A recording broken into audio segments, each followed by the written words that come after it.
आम्ही आपल्या या चॅनेलच्या माध्यमातून शेतकरी बांधवांना शेती विश्वातील व तंत्रज्ञान क्षेत्रातील नवनवीन माहिती देत असतो।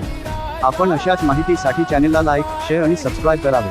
तुझीच तू झोकून दे बळीराजा।